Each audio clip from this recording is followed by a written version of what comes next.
Parte general, tema 20. La potestad organizatoria de la Administración. Creación, modificación y supresión de los entes y órganos administrativos. Clases de órganos. Especial referencia a órganos colegiados. Bueno, pues empezamos hablando de la potestad organizatoria de la Administración. Y pues lo primero que hay que hablar aquí es de la organización administrativa per se. Entonces empezamos diciendo que el derecho administrativo es el conjunto de principios y normas de derecho público interno que regulan la organización y funcionamiento de la administración pública y deberán estudiarse el aspecto estático y el dinámico. El estático referente a la organización de esta administración y el dinámico respecto a la actuación, que es más variable, de las administraciones públicas. También se empieza a considerar que la administración no se debe limitar a actuar conforme a la ley, sino que además de ello debe ser eficaz. Entonces, ¿qué es la organización? ¿Qué es esta potestad organizatoria? Bueno, pues según los autores tenemos diferentes apelaciones a este concepto de organización. De forma que Ortega y Gasset la define como aquel comportamiento humano que se realiza conforme a un modelo determinado. Otro autor dice que es la estructura de las interrelaciones personales autoritarias y habituales en un sistema administrativo. El señor García Trevijano lo concibe como el conjunto de normas que regulan las atribuciones, composición y funcionamiento de un aparato administrativo. Y el señor Jiménez Castro las separa en dos vertientes: la formal, como el sistema de esfuerzo cooperativo, previo y conscientemente planificado y coordinado de las labores de una empresa, y el informal, que es el resultado de las relaciones individuales y colectivas de los individuos dentro de la organización formal. Bueno, entonces, la organización la podemos concebir desde dos enfoques principales, que es a lo que se refiere la teoría de la organización. La teoría de la organización nos dice que el aspecto jurídico, también está el técnico, pero bueno, el aspecto jurídico se centra en las normas de organización, siendo el órgano y sus principios, mientras que el aspecto técnico estudia la organización formal, informal y su conjunto en cada organización, incluyendo los principios, clases, etc. Luego, el carácter de las normas de organización, bueno, tenemos la doctrina extranjera y la española. Entonces, en un principio, las doctrinas alemana e italiana dejaron la organización como algo ajeno al derecho. Sin embargo, Santi Romano y su obra El ordenamiento jurídico dan comienzo a la consideración de la organización como una de las partes del ordenamiento jurídico. El hilo de estos avances destacan la doctrina de Zohn y otras teorías.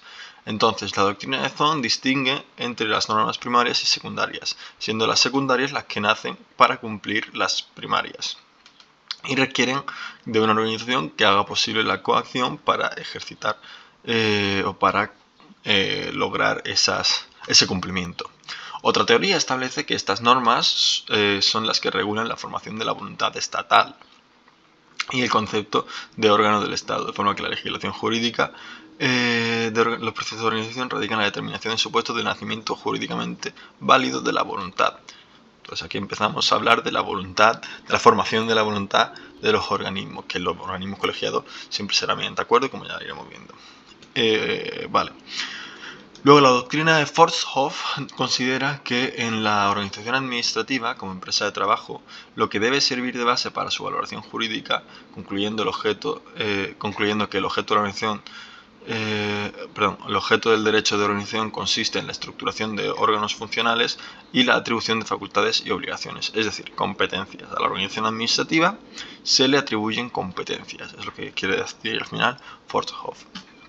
En España tenemos a García Trevijano, que es quien más atención le ha dado al problema, estableciendo que la juridicidad de la organización se desprende del hecho de que hoy en día cada órgano tiene competencias delimitadas y cuando uno de ellos se extralimita se produce una ruptura en la organización interna y en el ordenamiento general. Cualquier particular podrá alegar que un acto administrativo esté viciado si se dicta con incompetencia. Es decir, para Trevijano, la norma de organización tiene carácter jurídico siempre y cuando tenga relevancia frente a terceros. Respecto a la potestad organizatoria en la actualidad, hoy en día la potestad organizatoria se encuentra más reglada. Actualmente, más reglada tanto a nivel constitucional como en rangos inferiores reguladores de la materia. Y actualmente destacamos como puntos esenciales que los órganos de la Administración General del Estado son creados de acuerdo a la ley, y tendrán la consideración de órganos las unidades administrativas a las que se les atribuyan funciones que tengan efectos jurídicos frente a terceros. Esto concluye con que todos los órganos son unidades administrativas, mientras que las unidades administrativas únicamente podrán tener la condición de órganos si ejercen funciones con efectos jurídicos frente a terceros. Es decir, un órgano va a ser necesariamente unidad administrativa, pero una unidad administrativa no tiene por qué tener la condición de órgano, solo la tendrá si realiza funciones con efectos jurídicos frente a terceros. Entonces, consideramos que cada una de las administraciones públicas reguladas en el artículo 2 de la Ley de Régimen Jurídico del Sector Público 40/2015 actúa para el cumplimiento de sus fines con personalidad jurídica. Bajo la dirección del Gobierno de la Nación, la actuación pública respectiva se desarrolla para alcanzar los objetivos que establecen las leyes.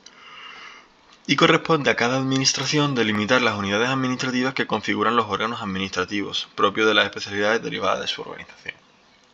Luego, en el segundo punto, hablamos de la creación, modificación y supresión de los entes y órganos administrativos. Entonces, la Constitución establece que los órganos de la Administración General del Estado son creados y regidos y coordinados de acuerdo con la ley, pero no ha hecho sino constatar lo obvio, ya que los órganos administrativos en un Estado de Derecho no pueden discurrir al margen de la legalidad. Entre las atribuciones conferidas actualmente al presidente del Gobierno se encuentra la de crear, modificar y suprimir, por Real Decreto, los departamentos ministeriales o secretarías del Estado. Vemos, por tanto, que no alude únicamente a la ley que emana del Poder Legislativo, sino que engloba también al Gobierno. Entonces, a este respecto, el artículo 5 de la Ley de Régimen Jurídico del Sector Público 40/2015 establece que la creación de cualquier órgano administrativo exigirá de determinación de su forma de integración en la Administración y su dependencia jerárquica, delimitación de sus funciones y competencias y la dotación de créditos necesarios para su funcionamiento. No podrán crearse nuevos órganos que supongan la duplicación de otros ya existentes si al mismo tiempo no se suprimen o restringen las competencias de los anteriores.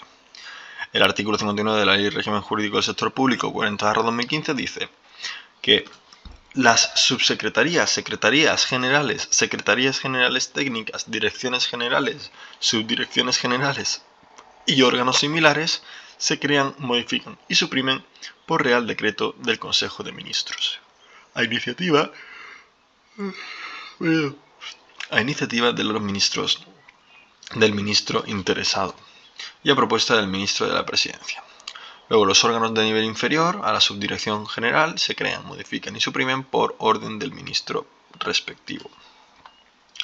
Las unidades que no tengan la consideración de órganos se crean a través de las relaciones de puestos de trabajo.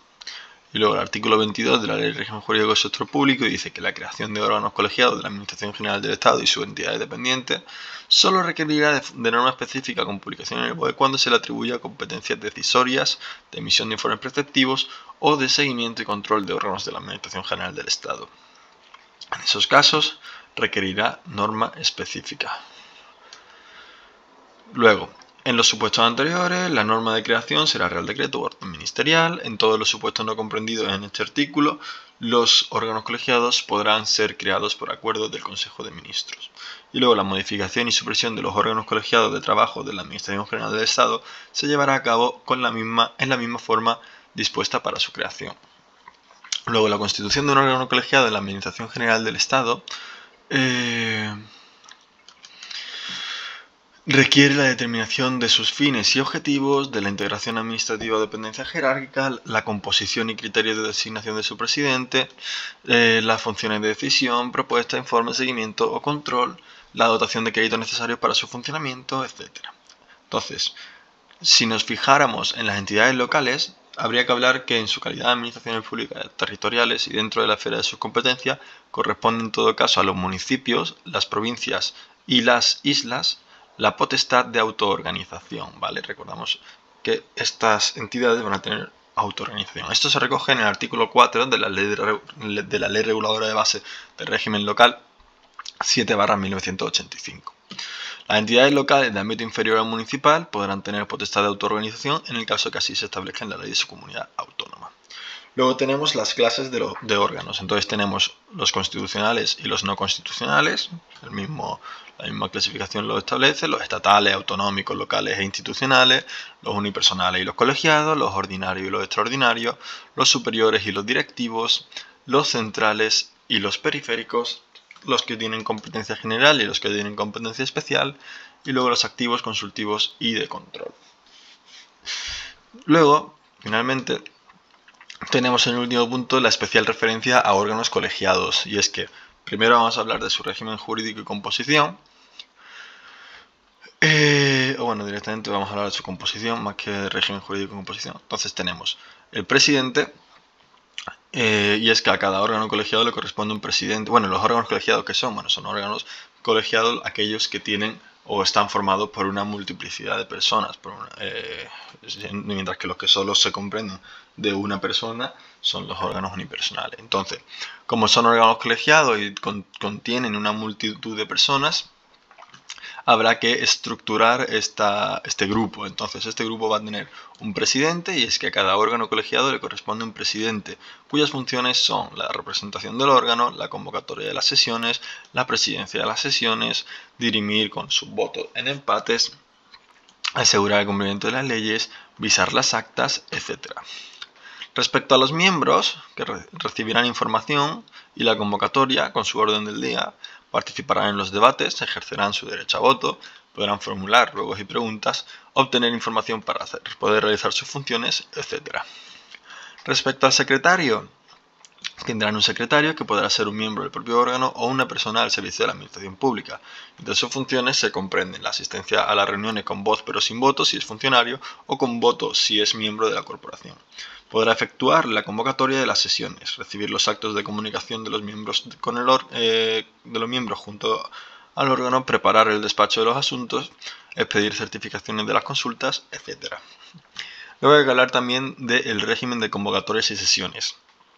Y es que se podrá constituir, convocar y celebrar sus sesiones, adoptar acuerdos y remitir actas tanto de forma presencial como a distancia. Ahora bien, solo si no lo prohíbe el reglamento interno. En las sesiones que se celebren a distancia, sus miembros podrán encontrarse en distintos lugares siempre que haya dos cosas. Primera, se asegure por medio electrónico la identidad de los miembros. Y segundo, deban hallarse en territorio español. Luego, para la válida constitución del órgano, se requerirá la asistencia del presidente y secretario. No podrá ser objeto de deliberación o acuerdo en ningún asunto que no figure en el orden del día, salvo que asistan todos los miembros del órgano y que sea declarada la urgencia del asunto por el voto favorable de la mayoría. Respecto a las actas de cada sesión que celebre el órgano colegiado, se levantará acta por el secretario, que especificará necesariamente los asistentes, el orden del día, el lugar, tiempo, etc. Podrán grabarse las sesiones que celebre el órgano colegiado, que deberá ser certificado por el secretario. El acta de cada sesión podrá aprobarse en la misma reunión o en la inmediata siguiente, y el secretario elaborará el acta con el visto bueno del presidente y lo remitirá a través de medios electrónicos a los miembros del órgano, quienes podrán manifestar la conformidad o reparos. Y hasta aquí el tema 20 de la parte general.